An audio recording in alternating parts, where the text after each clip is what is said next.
Welcome to The Signal, a podcast presented to you by Third Bridge, the world's leading investment research provider, exploring how some of the world's most investable industries are facing upheaval.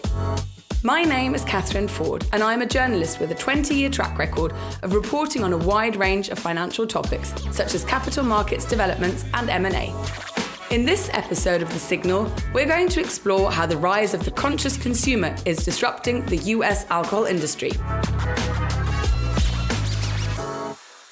Joining me today are Alex Smith, Third Bridge's Global Team Leader for Consumer, and Matt Bruhn, Chief Executive of Craft Standard, a US-based draft cocktail solution. Hello to both of you. Thank you so much for joining me for what I'm sure is going to be a really fun conversation. But before we get stuck in, can I ask you to introduce yourselves to the audience just in a few words? Alex, maybe you start off. Yeah, sure. My name is Alex Smith. I'm the Global Lead for Consumer at Third Bridge. Prior to Third Bridge, I spent over 15 years as a sell-side analyst for a number of investment banks in London.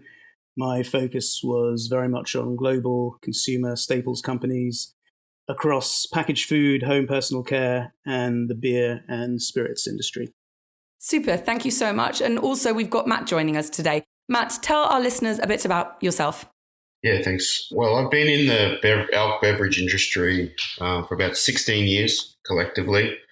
I spent 12 years with Diageo, the global premium spirits business around the world, Australia, Asia, and then finally in the US. After the stint at Diageo, I moved into the beer sector, where I was the general manager and president of the Pabst Brewing Company, which is the largest independently owned brewery in America. Fantastic. Thank you very much, gentlemen, for taking the time to talk to me this afternoon. So over the next 45 minutes, I'd like to get a real deep dive into the US alcohol beverages industry and get a sense for what we're seeing there. And I'd like to kick off the conversation with a bit of an overview, setting the scene of what the space actually looks like. So Alex, maybe you can come to us first of all and talk a little bit about why the US is such a focus for us on this podcast, and then also give me some facts and figures and who the key players are in the space. Sure. Maybe to put the US into context, the global alcohol market, it's hard to cut a number on this, but I hear figures of up to around $1 trillion. But if we take Chinese white spirits out of the equation, then the US market is by far the largest market. And I hear numbers around $220 billion. If we focus in a little bit more on spirits, about somewhere in the high 30s percentage-wise of that market is now spirits. But importantly for spirits, in the US, it is a very profitable spirits market. It is the most profitable spirits market at scale. It's also a very premium market if you compare that profitability and premium positioning compared to Europe, for example. It's also a very dynamic market. It tends to set a lot of the consumer behavioral trends that then eventually find themselves traveling around the world. Just to put a little bit of context around that, to illustrate how important the US market is, at least for spirits, if you look at Diageo, which is the largest Western-style spirits company in the world, it's a global business, but around 40% of its sales come from the US, and around just under half of its profits come from the US. Matt, can you talk to us about some of the key players in this space?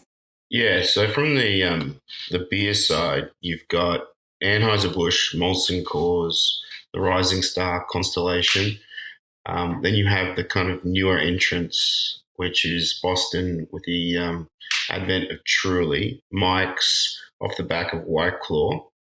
And then you've got recent developments of Monster Energy taking an acquisition of Kanaki, the craft group, which is entering into the market. Outside that, you've got Gallo emerging. It's an interesting one. It's a wine and spirits producer, but they've now got High Noon, which is growing at a rapid rate. So that's the beer side. You've got below that Pabst, Yuengling. You've got a litany of kind of lower side, smaller beer players. You've got Heineken in there as well. Diageo factors on the beer side there a little bit with Guinness. And then you've got thousands of craft breweries below that. On the spirit side, you've got all the multinationals operating in the US, Diageo, Pernod, Campari, William Grant's, all operating, Proximo, Jim Beam, all operating standalone businesses within the US.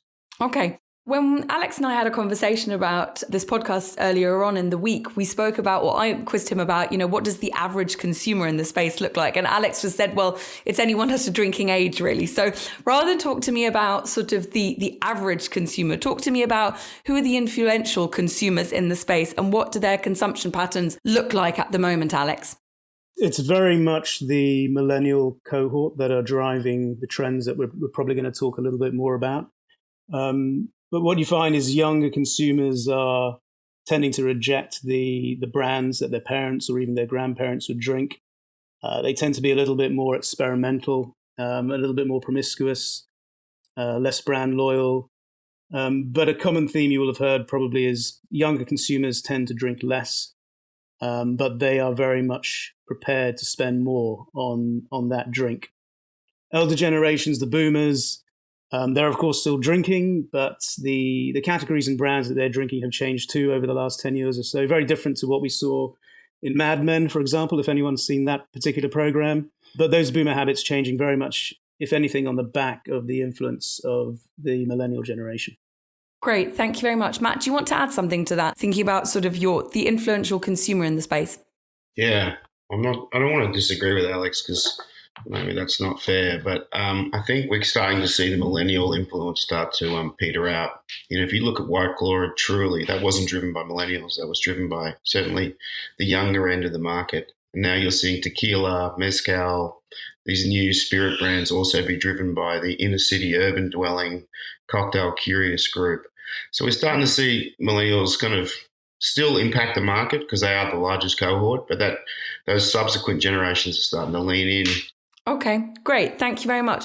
Can you guys talk to me a little about how the pandemic has impacted the space, how consumption patterns have changed, how what people are consuming has changed? Alex, maybe you can kick us off there. Well, when consumers couldn't get to bars, rather than reverting to drinking at home like they used to drink at home, they really tried to bring the bar to their home. So they started buying more expensive spirits. Speaking from a spirits perspective, making more complex spirits cocktails at home, and of course, drinking at home is much cheaper. So if you're used to going out and spending $15-16 on a cocktail in a bar, you can probably treat yourself a little bit more at home now in the pandemic, and that led to consumers trying new things. So a consumer might have gone to a bar in the past and seen a $50 cocktail shot, but thought, I'm not paying that. But when they, in this situation at lockdown, they might think, actually, I'm going to go and try that drink because I can get it for $125 in retail and drink 20 shots of that at home. So really what the pandemic brought was a significant amount of premiumization to drinking at home. And Matt, have you seen that as well on the beer side of things? What the pandemic did was obviously, as Alex said, force people to home consumption. We saw that push craft beer, kind of boutique craft beer pretty heavily through the pandemic. As people premiumized, as they kind of got the opportunity to drink at a lower price at home. So there's similar correlation there. But post-pandemic, as the floodgates opened and on-premise re-emerged, people's behaviors flipped back very quickly. It was quite interesting to watch, and the belief that some behaviors would stick pretty fundamentally. A lot of those were pretty elastic and went back pretty quickly. Craft beer went very poorly, started to decline. Flavored malt beverage went back into decline after it kind of grew dramatically through COVID. So we're starting to see the return to very, what I would say, long cultural trends. And I think the long cultural trends always eventually emerge to take over those fast cultural trends. So on the beer side, we're starting to see going back very quickly to what was happening pre-pandemic. Thank you very much. Alex, maybe from a spirits point of view, you talked about how during the pandemic, people were treating themselves to a higher quality of product at home than they would have maybe consumed in a bar. Can you give us a little bit more color on that one? Well, I think premiumization across alcohol has been the driver of value growth across all categories for many, many years. And just to give an illustration, if you look at spirits in retail, any bottle above $30 is growing pretty quickly. On the flip side, a lower priced bottle, a value bottle at around 15 is that category is probably in actual volume decline.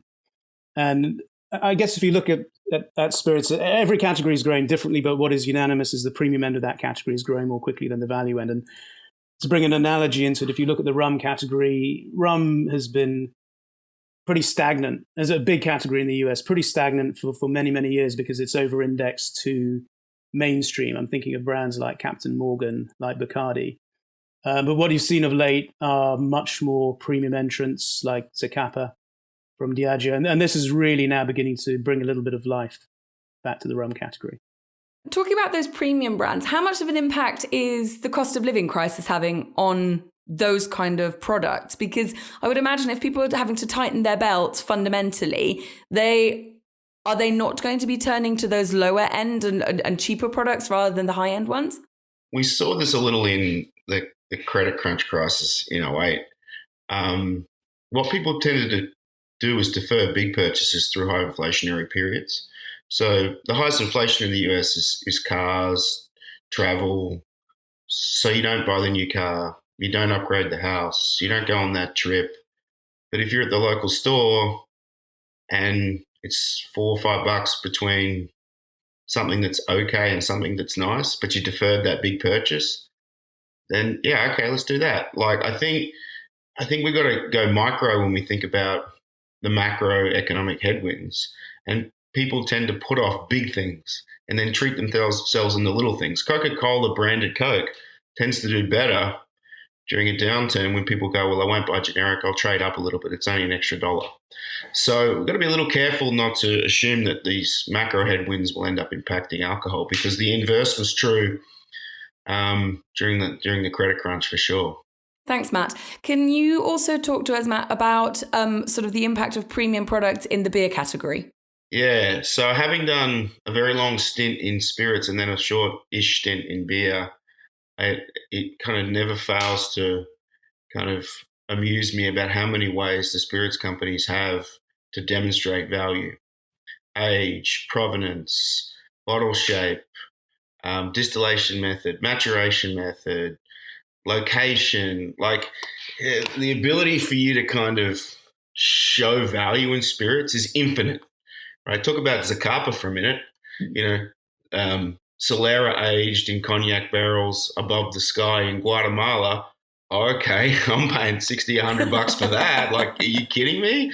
Like 12-year-old Scotch laid down 12 years ago in the Highland or from a single cask, particularly handcrafted by one individual.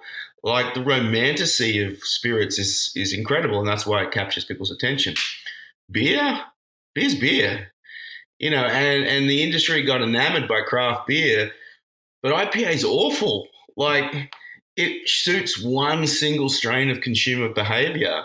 And it's not particularly romantic. There's only so many ways you can ferment yeast and stick it in a can and pretend it's going to be like better. So the beer industry has very little mechanism by which to premiumize people. Now, people are premiumizing beer. They're going out of, sub-premium Bud Light and moving to Michelob Ultra. But what's Michelob Ultra trading on? One primary benefit, 95 calories. It's a reductive premiumization. And so the beer industry, whilst it is premiumizing, doesn't have the same infinite possibilities of coercing and convincing consumers. And that's why you see this litany of innovation in beer, which is really completely confusing. Like Bud Light comes out with Bud Light Next, a depositioning product of their primary product. It's basically saying what you currently drink is for yesterday and this one's for tomorrow. And the only benefit was a reduction in caloric and carbs. So, there's some willingness for big people to trade up. But to what, And yet we are seeing this move away from beer at the moment, aren't we? Yeah. And is that because there is no, romantic, exciting story? I love the analogy that you drew there about, the handcrafted casket that has been made by one single person from the same family over the last 50 years. I mean, that is such a beautiful story to keep in your mind as you're having your glass of whiskey or whatever it is. With beer, what is keeping people consuming beer, but why are they also moving away, Matt? there's a lot of stuff wrapped up in here.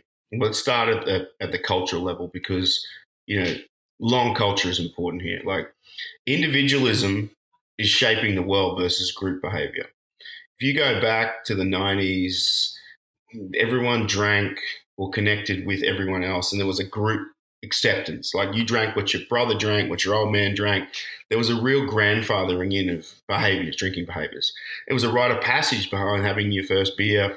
In my country at 18, in this country 21, in the UK I think it's 18 as well, right? There was a certain guaranteed beer behavior being manifest generational to generational. Well, that got blown up, right?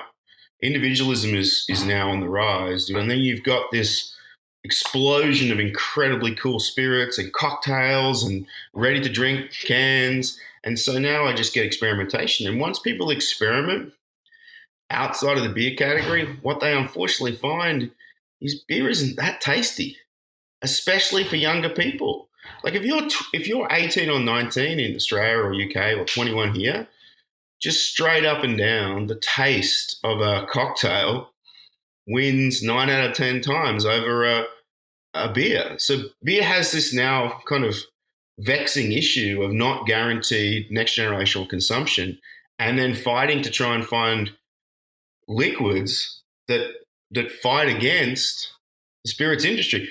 And that's why, to go to the kind of segue, why beer companies are trying to be total alcohol beverage businesses and spirits companies aren't, because one's got a tailwind and one's got a headwind. I fear that we're upsetting lots of beer brewers with our podcast at the moment, but we'll take that. Well, they know it though, right? I worked in beer for almost 4 years in this country, and the beer companies sit and they know it, and they sit at their conferences, and this is not new news to them, right?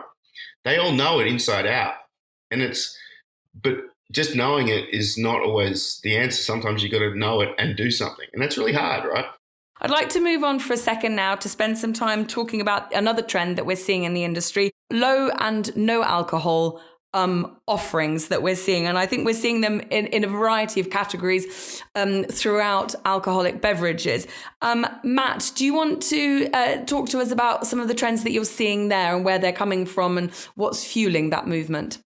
Yeah, I mean, moderation, or the idea of moderation is massively on the rise.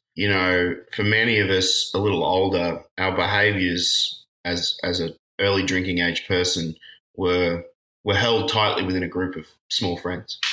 For this generation, your behaviours and actions at 21 are projected to the world via social media.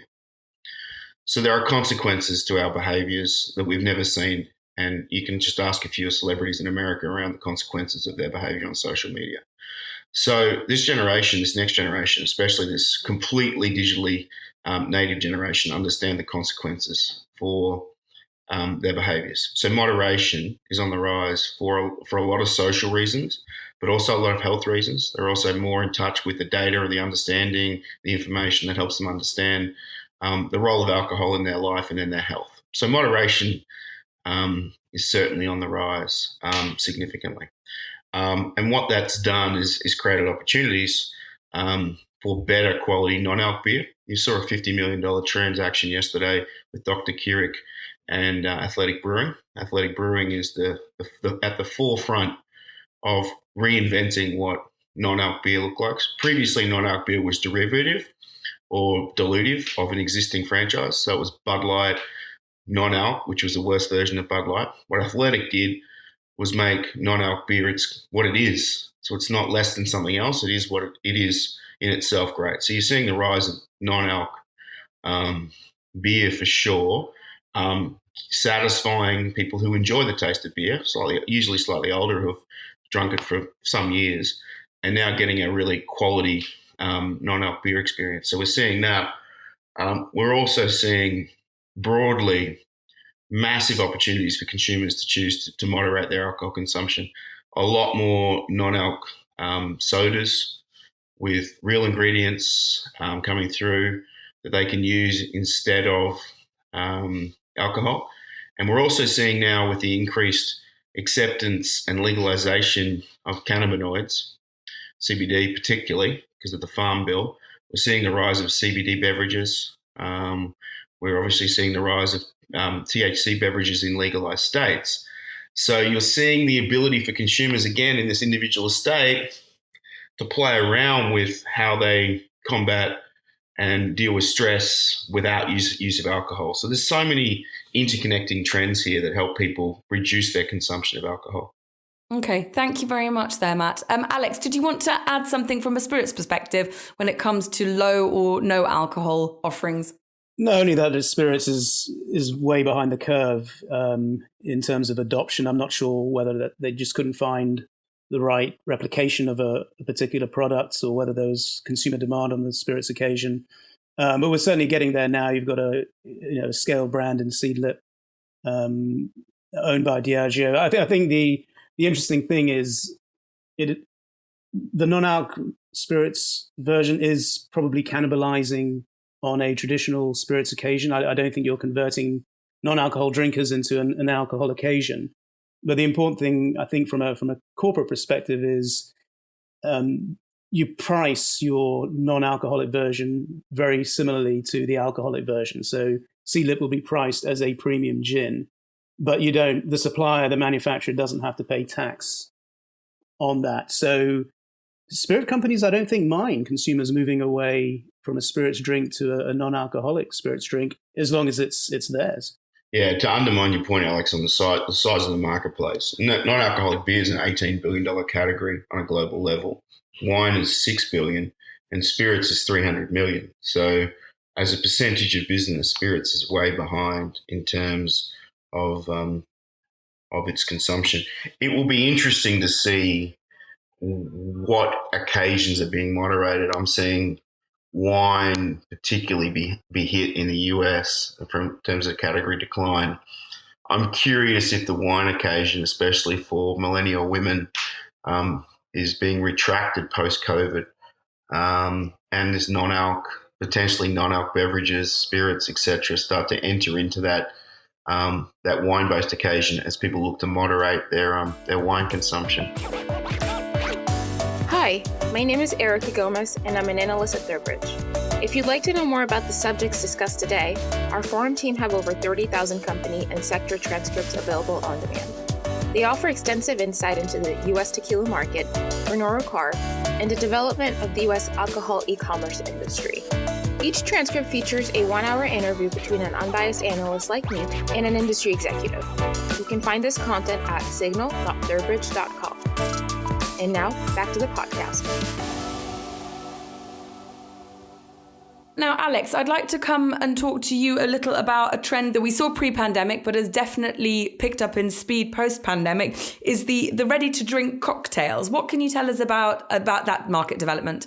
I think you need to look at the ready-to-drink or RTD category holistically, because the explosion we've seen in the last 3 years has not been so much driven by ready-to-drink spirit-based cocktails, but by malt-based beverages, which is closer to the beer category, hard seltzers, in other words. Matt can probably speak more authoritatively about hard seltzers, but they are falling by the wayside, or at least they peaked, and ready-to-drink spirits cocktails are now beginning to mop up some of that category.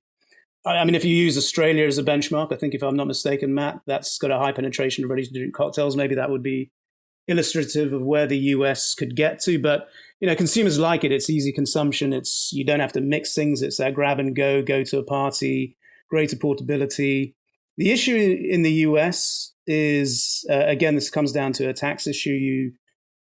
The supplier has to pay a higher tax on ready-to-drink cocktails, whereas malt-based beverages or hard seltzers have an exemption. So that needs to somehow be unlocked for ready-to-drink cocktails to really explode. If they can get equivalency on tax, then I would expect, or I guess our experts that we talk to would expect, the ready-to-drink cocktail, spirit-based cocktail occasion or format to take off.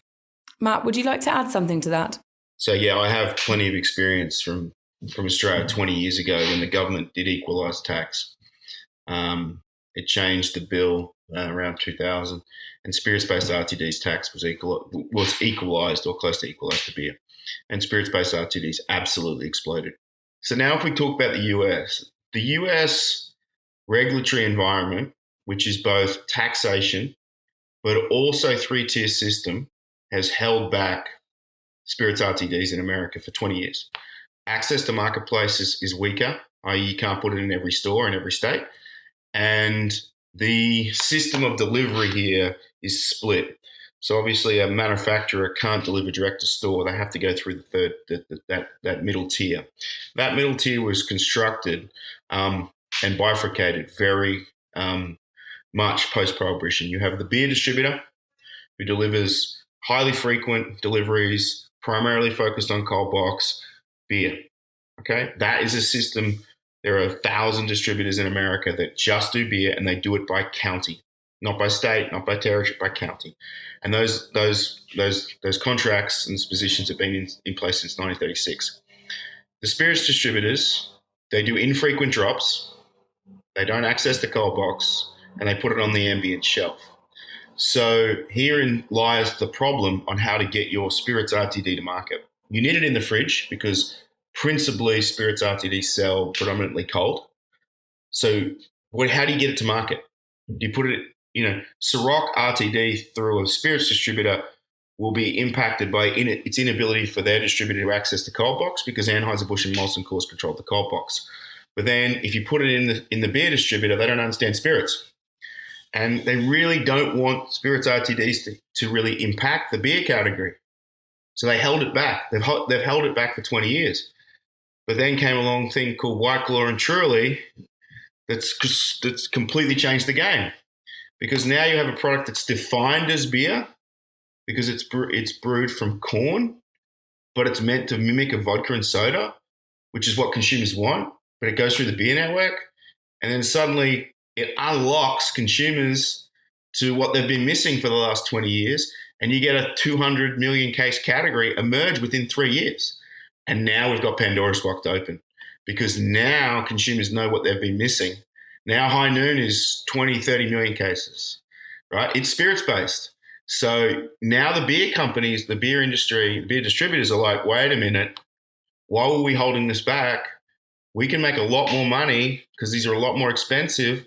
Our margin enhancement is huge. We're talking about distributors making 2x margins on spirits RTDs versus beer RTDs.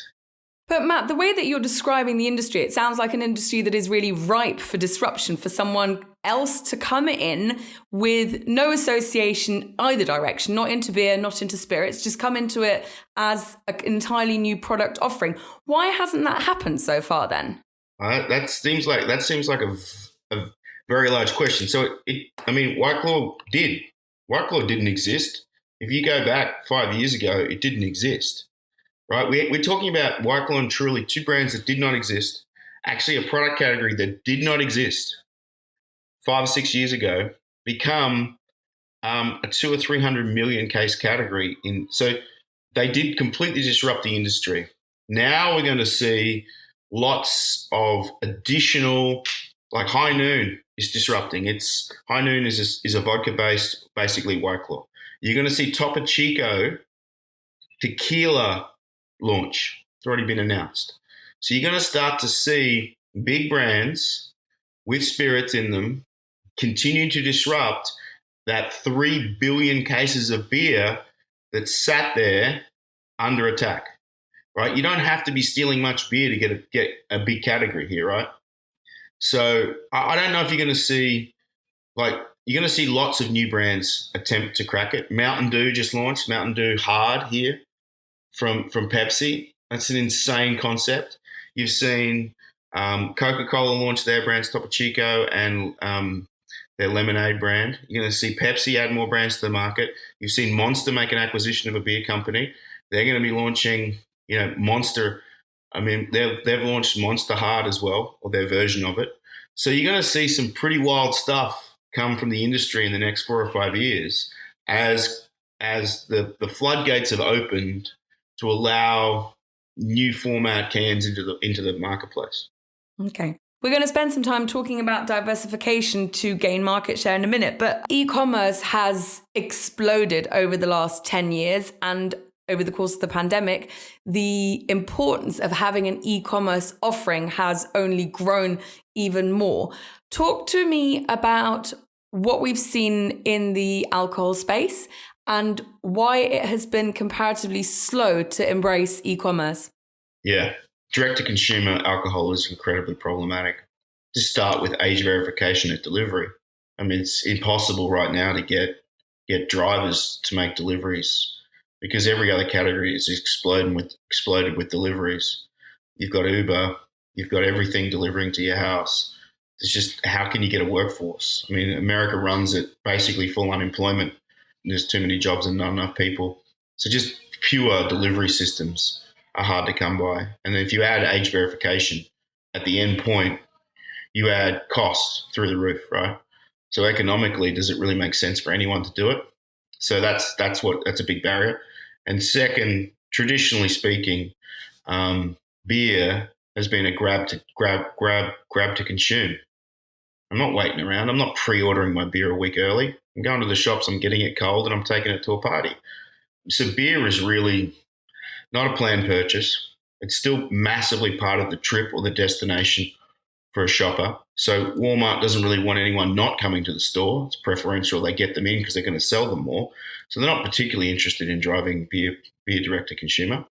Thank you very much. Now, another trend that I picked up as we were doing sort of research for this was celebrity-owned brands and endorsements. There's a number of celebrities out there that have their own spirit brand, either that they've developed themselves or where they've associated themselves with a particular existing brand. Alex, talk to us about what we're seeing there and if we're going to see more of that. Yeah, for sure. As you alluded to, I think celebs for some time now have been either investing their own money behind brands or starting up brands, whether that's Sean Combs with Ciroc, whether that's Kendall Jenner with her 818 tequila. I can only assume it's a fun way for them to spend their cash and make more cash. But I think, the way to think about it is even before the pandemic, brand building in spirits was already moving away from investment in the bars, investment at big events. It was migrating to digital and online influencers. And if you have a celebrity digital influencer, that's really not probably going to hurt you. Tequila has been prolific in terms of celebrity support. And I guess it's a bit chicken and egg is the way I think about it. Celebrities want to be associated with a hot spirits category, but it's also celebrities that have contributed to the growth of and the boom of the tequila segment within spirits. And again, this comes to tequila being a young category, being very online, very digital, and that's really what you've seen in terms of tequila. I think what's interesting, though, is a lot of these celebrity-supported brands, I assume they're going to continue to pop up, but they're increasingly landing in the laps or being acquired by the big spirits companies. And if you go back, I think it's probably about 4 or 5 years ago, people fell off their chair when Diageo paid $1 billion to George Clooney and his pals for Casamigos. But 5 years on, they've done a lot with that brand, and I think very few people will dispute that they've probably made a pretty good return on that investment. But how good are these products? I mean, how much is it, actually it is a great product and a celebrity has added their name to it? And how much is it's an okay product that's doing well because it's associated with a celebrity? So the cost of launching a brand with advertising is too high. So startups or new brands to market launch a la aviation gin, spend years knocking on doors, walking through bars to get very little volume. And then along comes Ryan Reynolds with 30 million, 50 million Instagram fans, makes a few funny ads, and suddenly it's hip and cool and he gets bought for hundreds of millions. He just breaks the algorithm because what you would have cost you 50 million in ad spend, he can do in a heartbeat because he's already got the audience. So these guys are just breaking the ad revenue, the ad spend model, and they just explode a brand. So it's more about the celebrity giving a great product an extra leg up. Yeah, and that's what The Rock did with Teremana. Teremana is a pretty good tequila. For its price point, it's a good tequila. I mean, is it a boutique luxury tequila? No, but is it good for the money? Sure. And does The Rock have 100 million fans through all his socials? Yeah. So immediately you go from no one knows who you are to like 20, 30, 40 million people know who you are. So if you can combine authentically good products with a celebrity that has influence, you have a really strong chance of success. What you also get, which people underestimate, is you get the attention of distributors. Because when The Rock does an energy drink or The Rock does Terramana, Southern, RNDC, Johnson Brothers, any of the major spirit guys go, I want to do that. I want that. And suddenly you're not on 2,000 stores. You're in 20, 30, 40,000 stores. Thank you very much. Now, Alex, I'd like to wrap up this conversation about industry trends with a look at sort of in the future, what is really going to drive growth in the spirits segment. And then, Matt, I'll come to you and talk to you about what is going to drive growth in the beer segment, although I think we established earlier on that there isn't going to be that much growth in the beer segment. But Alex, let's start with you first. Well, I mean, certainly at the moment, it's all about agave spirits. So very much tequila to a certain extent, mezcal, that's a little bit smaller right now. Just to put things into a little bit of context, I think tequila is around 15% of the spirits market today by value. But over the last couple of years, it's driven about a third of the growth. I mean, it's just seen as being a little bit cooler, trendier. It has that sort of youthful exuberance. We've just discussed the role of celebrities in the category. But I think if you think about it, it's anything that you can do with vodka, which is a big category in the US, you can replicate with tequila, but you're just getting a much more flavorsome, a much more complex cocktail or neat drink experience. And that's probably looking at just the white tequila. If you think about the darker, the aged añejo tequilas, they're probably beginning to encroach on a very large dark spirits pool and has the ability to take market share from there, from things like blended scotch, for example. Thank you very much. Matt, talk to us about beer. Yeah, I think it's pretty clear that the traditional beer category is under threat, under duress from a very powerful spirits category. The chances of total beer growth are very low. I mean, will it eke out moderate growth based on population expansion? Perhaps. Will it eke out some premiumization? Absolutely. Through Mexican imports, Michelob Ultra, some pathways to premiumization for sure. So it can eke out some revenue growth, but it's unlikely to eke out significant volume growth. The craft renaissance is over, so it won't drive any significant value creation. And the question is for the beer industry collectively, can it reignite a fire amongst Gen Zs? What brands, what actions, what behaviors can reinvent beer and put it back into the 21 to 24-year-old cohort? Because right now it's lost that generation. And as that generation ages in, it's going to further exacerbate its performance. The response from the beer industry is to diversify.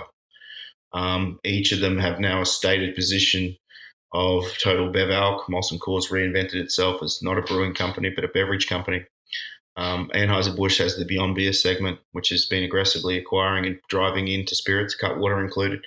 So the beer industry, I think, with its scale and its money, will diversify itself to see growth in the spirits sector, and everyone will exit wine because of its non-performance. But that's how I think it goes. Alex, you make an absolute bang-on point as it relates to tequila and vodka. Vodka is the most vulnerable category in the US, and tequila is the new vodka. And I don't think if we look too far into the future, maybe 10, 15 years, tequila will be the largest category of spirits in the US because it is the on-trend flavor. If vodka is the reductive flavor, i.e. no flavor, tequila is the flavor.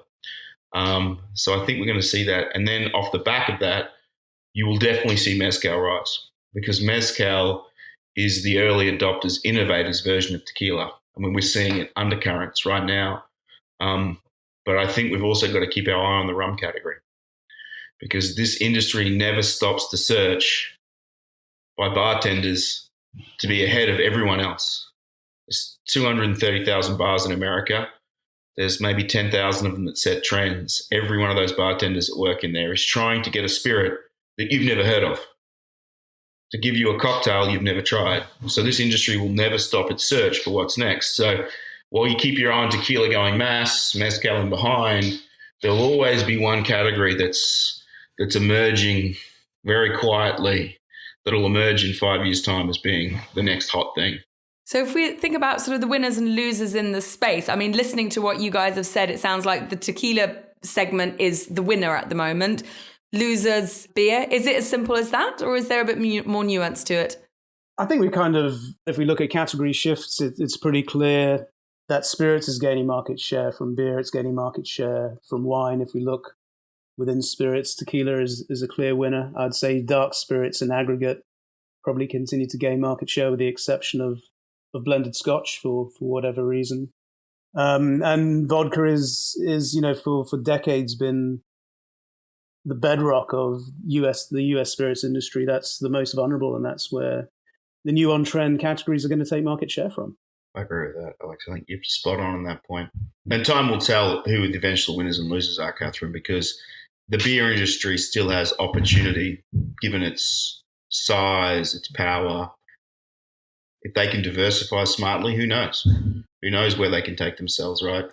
So I don't want to say that the beer players will be losers, but certainly the beer category, it's hard to see it being a winner in total terms, because it's facing down so many strong headwinds and so many tailwinds exist for the spirits industry. And the spirits players are great. So thanks to both of you. Now, a key element of every one of our podcasts is the one to watch segment, where I ask my speakers to tell me about the one to watch in the space. It might be a company, it might be a product, a technology, a development, anything that our listeners should really be keeping an eye on when it comes to the future of that industry. Alex, can you give me your one to watch? I'm going to go with the spirits company David Campari. Not just from a US perspective, but I guess from a global perspective. They've never enjoyed the benefits of scale like a Diageo or a Pernod, and whether that's been an advantage or not to them is obviously debatable. But it's probably made Campari be a little bit more clever around innovation, around marketing, around acquisitions. I think it's a company that's been very good at spotting trends. It's a company that's been very good at buying tired, dusty old brands, turning them around, creating a new occasion, and rolling them out globally. If you think going back around the Negroni with their Campari brand, if you think Aperol Spritz, and they've been very busy buying up other brands in very niche areas, which might be an opportunity for them to exploit down the road. Brilliant. Thank you very much. Matt, from your perspective, the one to watch. I'm going to give you one to watch, but it comes with a caveat that I'm involved in it, so I just have to be upfront. Check out Air Company. It's carbon capture technology that converts carbon to ethanol. It's been verified by the TTB to be able to call itself vodka. So it literally just takes away all the distillation system, and it converts carbon from the atmosphere, or carbon, into ethanol. I think the other one to watch in the US is Monster and beer. I don't know, man. Like, those guys are crazy. I love the energy that an energy drinks company could bring to a beer category that's lost its way with 21 to 24s. If any company knows anything about 21 to 24-year-olds, it's an energy drink company. I think their acquisition of Kanaki was simply to get a route to market. I don't think any of the brands they bought were really that next generational. But at some point, someone's going to have to drop something in beer for next generation consumers. And it is rife for transformation. So the first company that really cracks the next generation for beer could win a big amount of share. And I got my eye on those guys because they're pretty interesting from their background. Thank you both so much. Unfortunately, that's all that we've got time for today, but I'd like to once again thank Alex and Matt for sharing all your experiences and insights and all those great companies that you've mentioned throughout the podcast. Thank you also to all of you listening to this episode of The Signal, presented to you by Third Bridge, the world's leading investment research provider. Join us in a fortnight for the next episode, and in the meantime, please rate, review, or follow our podcast. Indeed, if you like it, tell a friend.